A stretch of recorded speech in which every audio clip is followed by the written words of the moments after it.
Okay, John. I'm sorry, we're talking about John, now we're talking about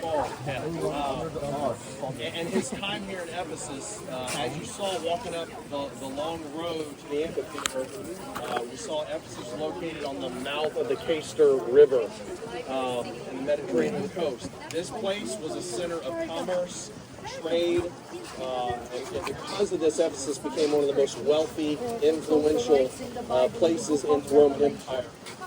But the city harbor, which used to be at the end of this long road, is now completely filled with silt, and the Mediterranean coast is around 4 to 5 miles away, so that's why we have to bus our way in. But when Paul returned to Ephesus, he would have walked up this very road that we came in around 52 AD, and he made Ephesus his temporary home under the reign of Emperor Claudius. During Paul's 30-year traveling ministry, Ephesus was one of the places Paul stayed the longest. Right. There are 3 stories connected with Paul and Ephesus. I'm just going to give you the first one. We're going to get the second one down and the third one down. Acts chapter 19, verse 1, listen to what it says.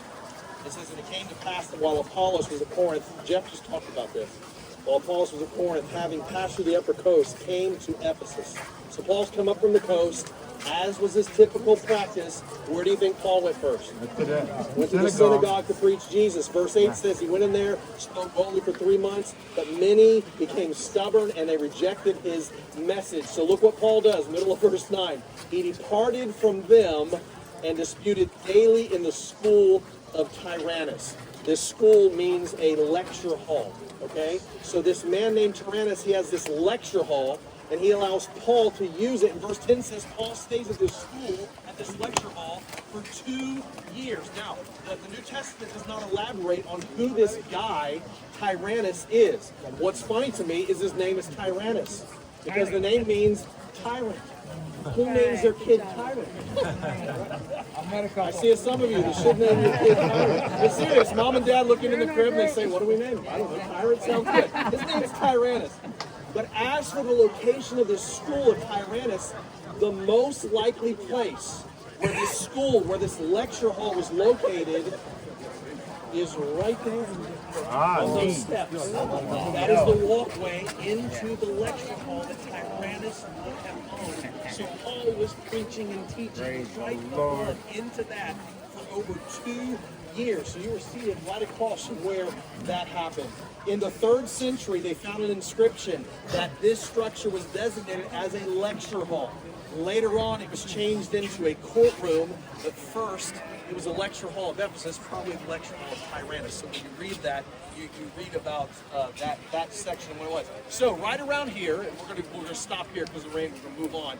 Right around here, Jeff said it, verse 11. Well, he started to say it.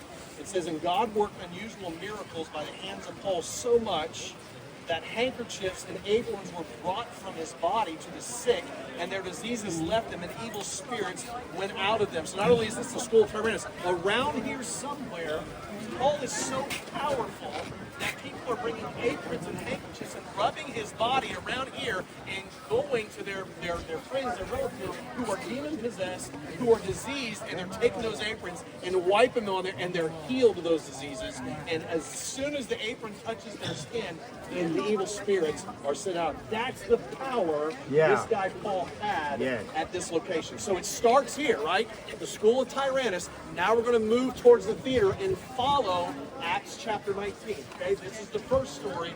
There's a second story that takes place halfway there. So we're going to leave there and walk that way. Where's our